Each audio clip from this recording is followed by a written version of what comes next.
Now, Ebimoboere Elezieanya, a gender-inclusive governance advocate, joins me now. Good evening. You're welcome. Thank you for having me. Now, very quickly, I just wanted to ask, my first question to you is, what exactly does the reserved seats for Nigeria bill propose for Nigeria's development? And as someone at the heart of the struggle, why is this bill relevant and such a priority at this time?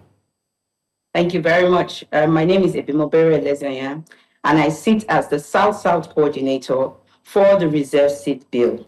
From February this year till date, we have been canvassing from Lagos to the streets of Zamfara to Bayelsa, just so that this bill can be passed. What does this bill then entail? In fact, let me begin with the empirical facts, as one of our finest reporters will say, Husseini.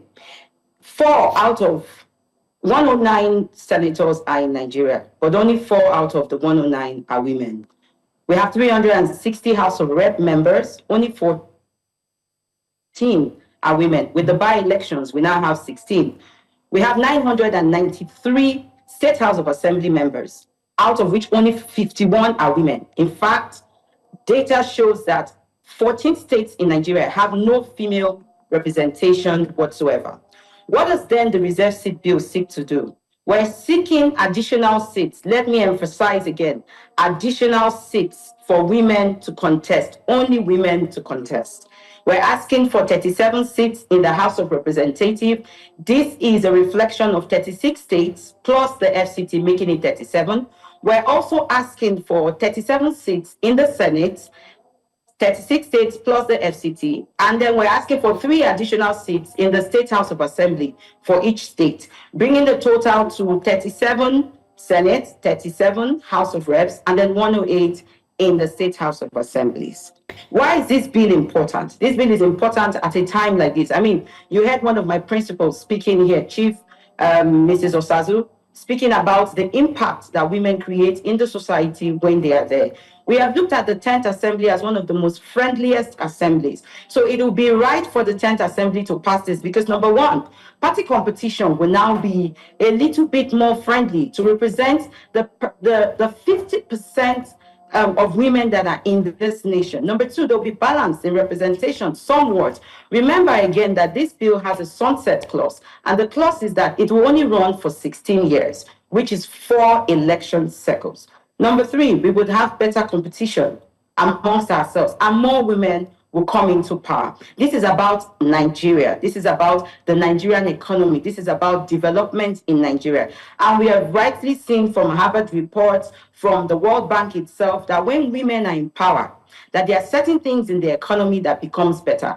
Education, health, welfare. These are things that women do without being prompted. Right. This is why we're asking the 10th Assembly to pass this bill. There will be an immediate boost of the voices of women. We cannot make decisions for women without having women on the table of decision making. That's why this bill is important. Now, Ebimoboere, it's quite timely that we are having this conversation on the brink of us also trying to fight for inclusion and, of course, gender-based violence. But I'd like to hear from you as a gender advocate. How might the creation of special seats for women affect political dynamics? I think you've made mention of what it looks like when women sit on tables of power. But I'm including party competition, alliances, and, of course, the overall balance of representation in the legislature. Ask a question again. How might it affect party balance, or how might it affect politics as a whole? So my question is, how might it affect political dynamics? And of course, I include party competition, alliances, and the overall balance of representation in the legislature. Immediately, there will be a shift in parties. That's if we remove the hurdles that we've always had in our elections, which is like supporting women with funding, if there is better leadership in the nation, if we have better party reforms, if we just have all these things, civic duties, if we have more candidates involved, the first thing that it will do is that to give women a stronger voice in the nation. It will give women visibility. And we do have women who can sit in power, in places of power, and make right decisions. Again, you come to think about it. If you put women in power, you begin to see that constitutionally, this is the reason why when we put women in power, you begin to see that the dynamics will change in the politics. So I agree with you on that. Now, I'd like to talk about the arguments as to why this hasn't taken place right now. So in your own view, what are the arguments, or what arguments do supporters give to justify temporary special seats for women instead of permanent gender quotas or other reform measures? It's because of the constitutional review. Parties have not kept to their word for adding women to the elections. Parties have not been faithful to keep gender quotas. They have not.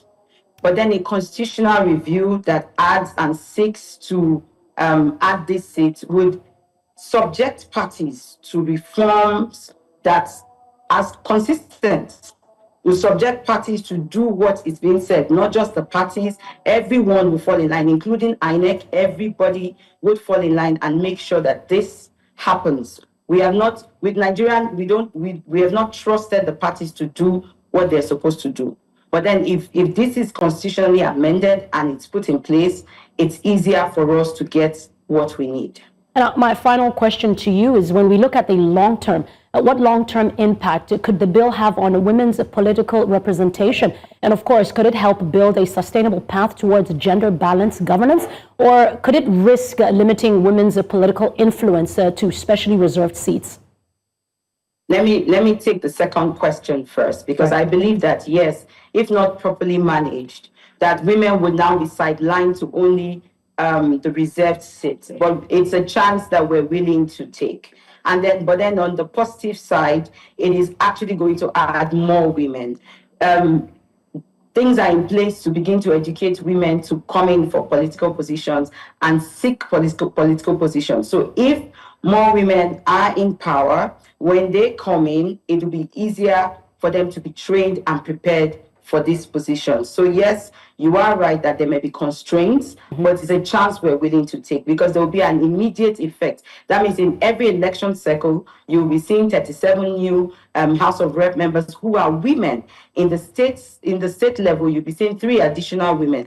And in the Senate, when this is passed, you will see additional 37 women. Immediately, it changes the balance of politics. Immediately, the country begins to hear and begins to repair the economy, because the things that women are supposed to concentrate on, like I mentioned before, health, education, social amenities, will begin to take effect. This is not just a bill, this is a corrective bill. 26 years of straight democracy, and women have consistently been sidelined. This is not just about women, this is about our country. This is about a development that needs to take place in comparison to every other nation who has had gender quotas or who have implemented some form of reserve seat bill, or call it another name. They term this a special seat bill, but any other name that it is called, you can see the visible impact in their society. And it's not just a word of mouth. Harvard has said it, McKinsey has said it, World Bank has proven that 35% could be added to our GDP